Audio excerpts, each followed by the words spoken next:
कृतघ्नता महत् पापम निष्कृतिर्नास्य विद्यते।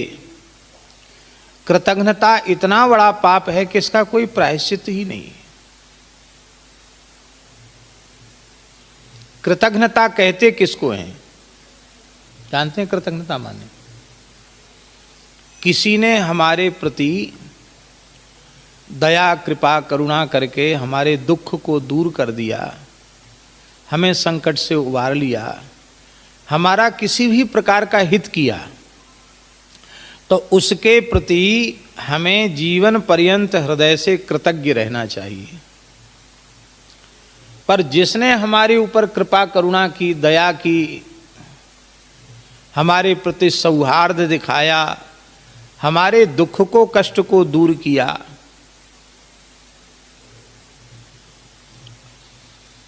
उसके उस उपकार को हमने बिल्कुल भुला दिया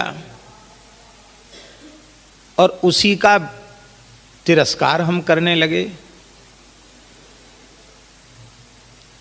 इसका नाम है कृतघ्नता। ब्रह्म हत्या, सुरापान, गुरुतल्प गमन, श्वरणस्ते, ये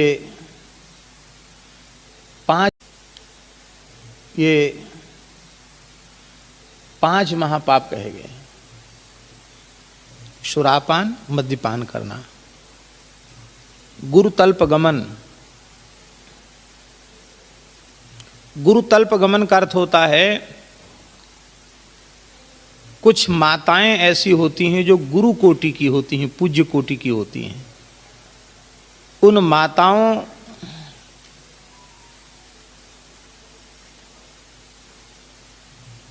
के प्रति पवित्र बुद्धि न रख करके भोग्या की बुद्धि करके उनको दूषित करना, यह है गुरुतल्प गमन।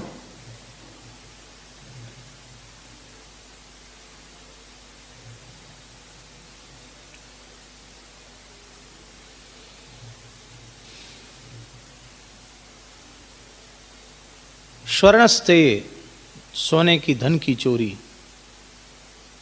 सुरापान, गुरुतल्प गमन, स्वर्णस्ते, ब्रह्म हत्या, ये चार महापाप हैं। और पांचवा महापाप क्या है? स्वर्णस्ते, ब्रह्म हत्या, ये चार महापाप हैं। और पांचवा महापाप क्या है? बाबा यहां आ जाओ।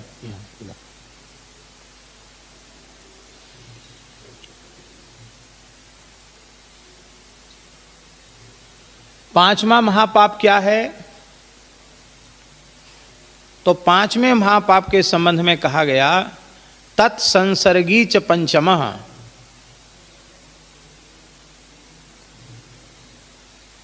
देखो बहुत ऊंची बात है।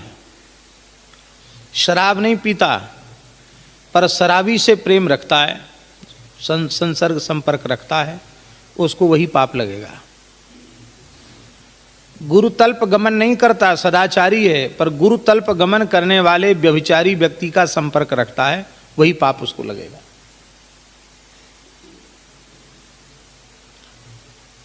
स्वर्ण की धन की चोरी नहीं करता पर चोरी करने वाले से संबंध रखता है, तो वही पाप उसको लगेगा। ब्रह्म हत्या नहीं की है पर ब्रह्म हत्यारे गो हत्यारे का संग करता है, उससे हाथ मिलाता है, उससे प्रेम संपर्क रखता है, उसको भी वही पाप लगेगा। इसलिए पापी मनुष्य का संपर्क सर्वथा त्याज्य है। तो शास्त्रों में ये जो महापाप कहे गए हैं, इनका भी प्रायश्चित है, पर कृतघ्नता का प्रायश्चित नहीं है।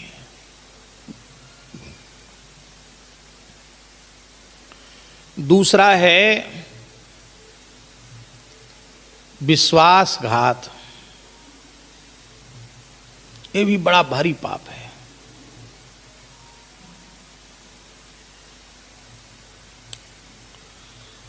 हमारे ऊपर किसी ने भरोसा किया, हमारे ऊपर किसी ने भरोसा किया, विश्वास किया, और उस व्यक्ति ने,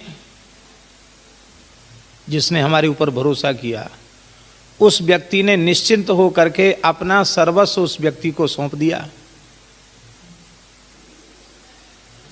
मान लो वो उसकी गोद में ही सिर रखकर सो गया, क्योंकि विश्वास था, भरोसा था उस पर, और जिसके गोद में सिर रखकर सोया उसी ने उसका सिर काट डाला। सिर काटने का अर्थ क्या है? सिर काटना नहीं है, उसके विश्वास को तोड़ देना, वो सिर काटने के जैसा ही है।